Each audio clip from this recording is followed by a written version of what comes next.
atropelo no Allianz Parque. O Palmeiras vira e vira de uma maneira massacrante em cima do São Paulo. E é assim que o time comemora mais um título paulista. Já já a gente vai direto para o Allianz Parque para ver a festa dos palmeirenses, para ver também toda a repercussão com os jogadores de Abel Ferreira. Ainda o outro lado, claro, Rogério Ceni e seus jogadores e também toda a questão de arbitragem e tudo que envolve esse título paulista do Palmeiras. Já já, Allianz, tá? Agora tem Zé Elias e tem Jean Oddi aqui com a gente. Boa noite, senhores. Boa noite, tudo bem? Daqui a pouco lá. Agora é com você, Zé Elias. Tudo bem. Boa noite, Bruno. Boa noite, Jean. Há muito tempo eu não fazia programa com o Jean Oddi, né? Verdade, faz um tempo, Zé. Fizemos jogos, né? Decisão, Zé Elias. Hoje é decisão, é isso daí. Por isso que você está aqui e o Jean também. Não, mas é sempre um prazer estar ao lado do Jean Oddi, meu amigo. E acho que o Palmeiras fez por merecer, né? O que eu achei bem estranho foi o comportamento do São Paulo. Era natural o Palmeiras entrar com esse tipo de comportamento, a postura, a intensidade de jogo, e o São Paulo entrou com o regulamento debaixo do braço, achando que o resultado da primeira partida fosse suficiente, era o suficiente, né, para permanecer com o título. Pelo contrário, o Palmeiras atropelou, o Palmeiras amassou o São Paulo, e o São Paulo inerte a tudo aquilo que o Palmeiras vinha fazendo. Então tá de parabéns, Abel, e os jogadores pela entrega, pela conquista. E falei, eu sei que os palmeirenses vão me xingar. Não. Já falei pro... Zé Elias, hoje o palmeirense não vai xingar ninguém, Calma, você vai entender. Estávamos falando ali fora, eu e o Jean, falei assim, como joga esse menino Danilo, né? Eu falei pro Jean, acho que esse menino no meio do ano vai embora, é impossível segurá-lo. Tá jogando demais. Ele movimenta, ele mexe com a equipe do Palmeiras, né? Sim, o Danilo foi o autor do primeiro gol da partida, depois o Zé Rafael, outro volante do Palmeiras, fazendo o segundo, e aí no segundo tempo mais 2 gols do Rafael Veiga, mais uma partidaça ainda do Dudu, e é o que a gente está vendo agora, aí o lance de calcanhar, a tabela com o Veiga, e o terceiro gol no comecinho do segundo tempo, Jean. Pois é, boa noite, né, já Bruno, boa noite, Zé. Eu acho que assim como a vitória do São Paulo no primeiro jogo foi indiscutível, apesar do pênalti e tal, de toda a discussão, o São Paulo jogou para vencer o Palmeiras no primeiro jogo. O Palmeiras hoje jogou para ser campeão, né, pela quantidade de chances que criou, pelo volume que teve. Eu acho que no fim das contas a goleada reflete o que aconteceu em campo. Eu, sinceramente, achava que estava a final muito aberta, falei isso logo depois do primeiro jogo, falei que era inclusive bem possível, foi o termo que eu usei, muita gente discordou, ironizou, mas é porque hoje os times estão em estágios diferentes. Eu acho que o que aconteceu hoje não tira o fato de que o São Paulo sim evoluiu, de que o São Paulo melhorou em relação ao começo da temporada, mas o Palmeiras é bicampeão sul-americano, o Palmeiras está num outro estágio, num outro nível, fez uma partida muito fraca no Morumbi, mas até falei isso depois do primeiro jogo, era meio óbvio que o Palmeiras não repetiria aquele nível de atuação. Também, claro, por jogar em casa, com o apoio da sua torcida, e foi um Palmeiras que se impôs do começo ao fim do jogo, acho que nos 20 minutos ali do segundo tempo, em que o São Paulo chegou um pouco mais, só conseguiu chegar também cruzando bola, né? Não conseguiu produzir muito ofensivamente, é aquilo, são dois times hoje em estágios diferentes, bem diferentes. O São Paulo poderia até ter sido campeão, porque torneios em mata-mata permitem isso acontecer, mas eu acho que no fim das contas o título do Palmeiras reflete essa superioridade, porque hoje a atuação do Palmeiras foi incontestável. A superioridade talvez no primeiro jogo não tenha sido tão evidente, porque tudo que a gente discutiu nos últimos dias, a questão de arbitragem, como ela influenciou ou não, principalmente o psicológico do time do Palmeiras. Hoje o jogo até começa com isso também. Certo? Só que rapidamente o Palmeiras marca um gol, então assim, em 2, 3 minutos, o que poderia virar um novo fantasma para o Palmeiras também foi atropelado, Zé. Se você me permite, Bruno, eu discordo um pouco de você do primeiro jogo em relação à arbitragem ter influenciado muito. Eu acho que o Palmeiras, de uma forma geral, não conseguiu jogar. Hoje não, hoje nós vimos o verdadeiro Palmeiras. E eu acho que influenciou muito mais aquilo que aconteceu no primeiro tempo nessa partida do que propriamente na primeira partida. Porque os jogadores do Palmeiras levaram o que aconteceu na primeira partida para o jogo. Eu também acho. Né? Eles buscaram realmente mostrar a superioridade que eles tinham, e eu acho que o Palmeiras, de uma forma geral, tem hoje. E aí não é porque ganhou, quem acompanha no dia a dia o programa C90, eu falo isso, que o Palmeiras hoje é o time a ser batido na América do Sul. Para mim é o melhor time, é o time mais competitivo, é um time muito forte em termos de solidez, né, defensiva, como ataque. E no primeiro jogo, acho que o São Paulo foi superior. E isso é normal, é natural. Um jogo você erra, concentração, você não está... Você tem um adversário que também consegue jogar mais do que você.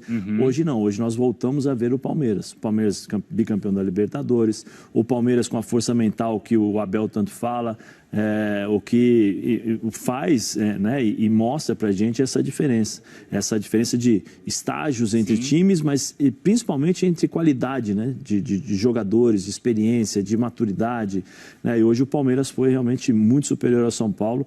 E em relação, até falei, que a gente conversa bastante antes, né, falei até para o Jean, o Klaus foi muito bem. E aí a diferença que existe entre você colocar um árbitro FIFA, um árbitro que está acostumado com esse tipo de situação, com um árbitro que tem uma carreira, uma boa carreira, uma carreira bonita, começando, mas que não tem experiência e não tem o peso nas costas para tomar a atitude que tomou hoje o Klaus. Na sexta, Zé, quando a gente conversava aqui no Sport Center, eu até conversando com o Marra e com o Eugênio, eu citei o seguinte: se tem algo que pode fazer o Palmeiras virar, nem é o gol do Veiga. Claro que numericamente é o gol do Veiga que deixa o jogo vivo. Mas essa questão, esse ambiente criado depois de tudo que aconteceu, né? E a gente viu isso ontem na maneira como os jogadores foram receber a torcida no centro de treinamentos e viu hoje no Allianz Parque também. Aliás, quem viu de perto foi o Mendel Bidlovski. Então conta pra gente, Mendel, se essa questão aí, você que viveu isso no Morumbi, e ali o ambiente era fantástico também para o São Paulo, e viveu isso no Allianz. A atmosfera, o quanto empurrou o Palmeiras para o título hoje por aí, Mendel? Boa tarde, Bruno, Jean, Zé, boa tarde a todos. A atmosfera é incrível aqui no Allianz Parque. Palmeiras conquistando o 24º título do Campeonato Paulista. E como você disse, a torcida do Palmeiras fazendo o papel dela.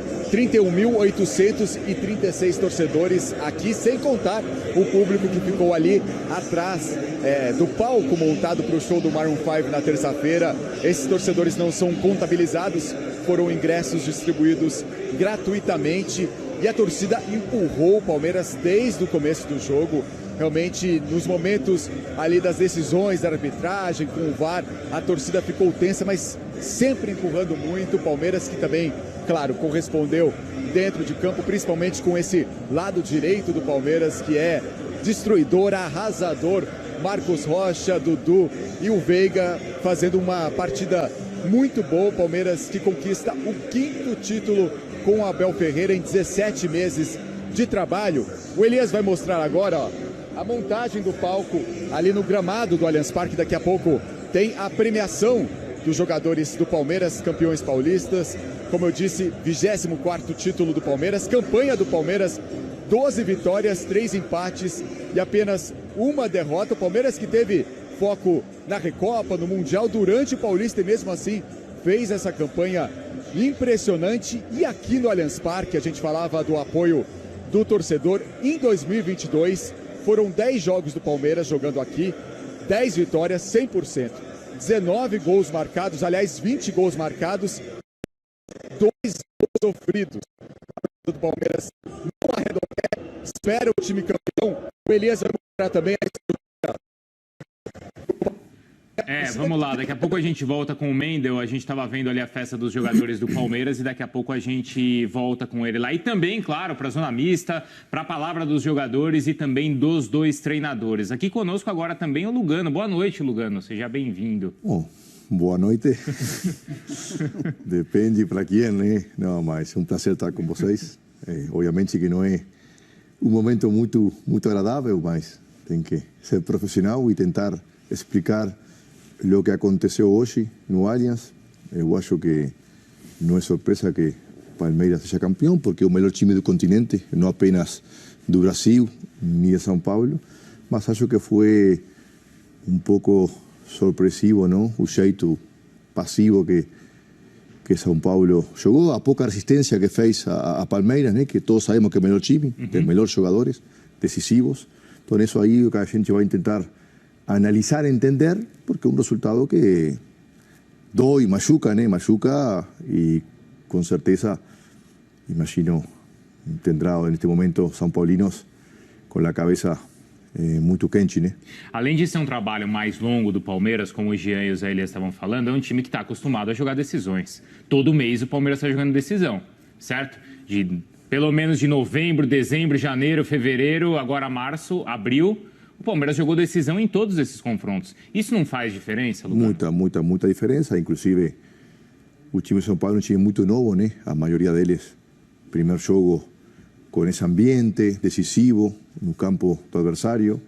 Acho que a gente falou durante a semana aqui na ESPN que se só correria e só jogadores jovens ganhassem campeonatos, seria a fórmula perfeita de todos os times, né? Mas futebol não é isso, tem momentos anímicos, emocionais, que são tão ou mais importantes que a parte, às vezes, técnica ou física, e hoje, por momentos, a molecada de São Paulo não soube frear o jogo como tem que frear, talvez não soube, como falamos com você fora do microfone, chegar mais duro em Dudu, quando o Dudu estava jogando muito solto, né? Sim. Então tem momentos que, a vezes, essa leitura são os jogadores mais experientes que tem, porque já vivenciaram isso, então por aí se explica um pouco esta virada. Sem dúvida que o Palmeiras é o melhor time, jogadores de hierarquia, jogadores vencedores, campeões, mas mesmo assim eu acho que São Paulo deveria e poderia ter feito mais, né? Quando o São Paulo tenta parar o Dudu, o jogo está 3-0 já, Zé Elias. Sim, já está 3-0, mas o que a gente conversava antes é o seguinte: começa o jogo, já era esperado o time do Palmeiras pressionar. Já era esperado o Palmeiras tentar impor a sua velocidade, a sua intensidade de jogo, né? Buscando o quê? Buscando os seus melhores jogadores, quando você tem a possibilidade, porque muda, né? Você jogou o primeiro jogo, o Palmeiras foi muito passivo, esperando o time do São Paulo. Jogou os primeiros 15, 20 minutos, depois parou. Era natural, como eu falei, o Palmeiras partir para cima. Só que a facilidade que essa bola chegava nos pés do Dudu, facilidade que o Dudu pegava na bola e criava as jogadas, as situações, isso possibilitou ainda mais o Palmeiras crescer, né? Porque você tem o seu melhor jogador no ataque, em termos de qualidade técnica e personalidade, e você não encosta ali, faz um 2 contra 1, tira a superioridade numérica, uma faltinha tática, às vezes uma faltinha um pouco mais dura, sabendo que você... Quando eu falo uma falta um pouco mais dura, não é sair e quebrar o Dudu, não é isso, né? Mas você provocar o Dudu, criar situações para tirar o foco, a concentração dele e tentar quebrar incomodar tentar quebrar essa intensidade do Palmeiras. Existe isso é fato. Você consegue, de certa forma, criar uma confusão, chega logo, já vai cobrar o árbitro. Tem determinados mecanismos que você percebe que você pode fazer dentro de um jogo para tentar frear a vontade, né? Aquele âmbito aquela necessidade do Palmeiras acelerar o jogo para poder conseguir o primeiro gol. E a via de escape ali, quantas vezes o Palmeiras chegou pelo lado direito? Eu estava falando com o Jean também, acho que falei com o Lugano. O Palmeiras conseguiu dominar a segunda bola dentro da área do São Paulo, depois dos cruzamentos, acho que, se eu não me engano, 3 ou 4 vezes seguidas. Sim. Depois do gol do Zé Rafael, que o São Paulo acertou essa marcação. Ou seja, o São Paulo entrou achando que o 3-1 era o suficiente. E não era.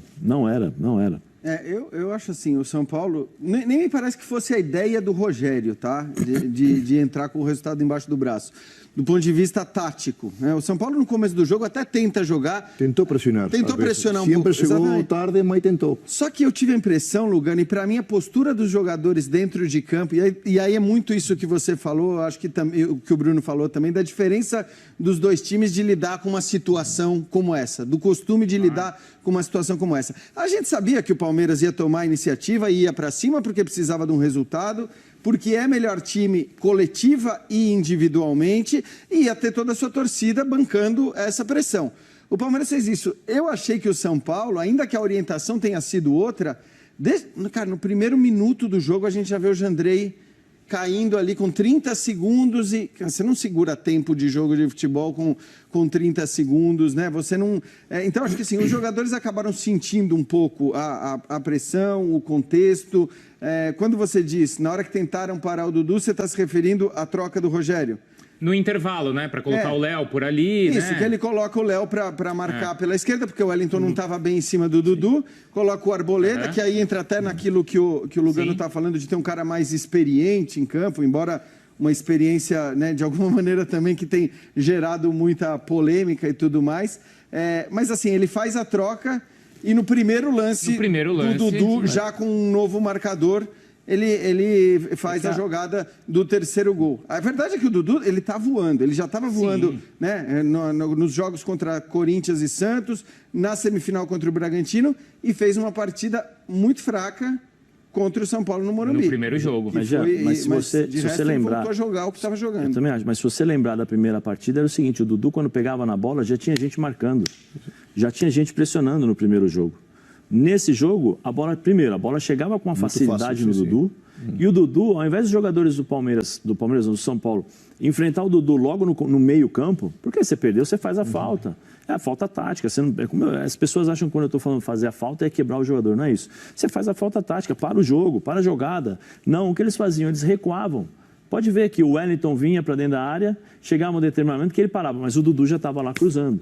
No segundo tempo, quando o Léo entrou, quando o Léo foi para o lado esquerdo, o Dudu pega a bola no meio campo e vai para cima, vai para cima, vai para cima, e aí ele dribla praticamente entrando na área. Então, assim, a facilidade que você proporcionou ao Dudu era tudo que ele gostaria de ter. Eu acho que o São Paulo tentou parar o Dudu de todos os jeitos, mas não conseguiu.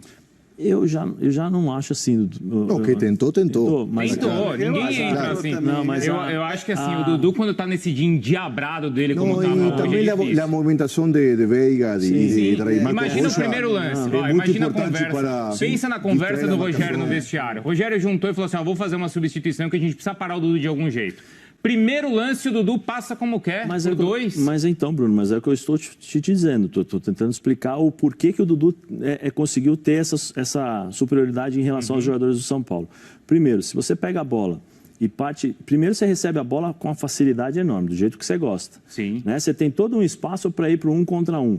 É tudo que eu quero. Se eu sou o Dudu, joga a bola para mim, eu tenho 1 contra 1, beleza. Se eu parto para cima do meu adversário vai recuando, é o que eu desejo. Agora, se eu pego na bola, antes de pegar na bola, eu já tenho um cara para me marcar, que era como teve no Morumbi, porque antes de ele chegar na bola, ele já tinha um cara marcando. O Wellington já estava em cima, o time do São Paulo já estava mais redondo em termos de marcação. E aí fica muito mais fácil, muito mais difícil. Por quê? Porque você não tem o tempo para dominar essa bola, girar, para poder partir para cima do seu adversário. Hoje, todas as bolas que o Dudu recebeu, ele teve facilidade. O Alisson não conseguia voltar para fazer 2 contra 1. O Marcos Rocha, a postura do Marcos Rocha é diferente. A postura do Marcos Rocha não foi um terceiro zagueiro. Marcos Rocha saiu um pouquinho mais para o jogo. Né? Isso condiciona muito a forma de jogar. E aí entra a questão do Abel, de montar a sua equipe, mas eu continuo achando, o 1 contra 1, o Dudu é ótimo. Mas você tem formas de você parar, entendeu? De tentar anular o jogador. Eu acho que o Dudu é excepcional, fora de série. Mas você tem, como eu falei, mecanismos para você parar. Você tem o 2 contra 1, deixa o Marcos Rocha, volta e vou fazer 2 contra 1 em cima do Dudu. E não foi isso que nós vimos, né? Foi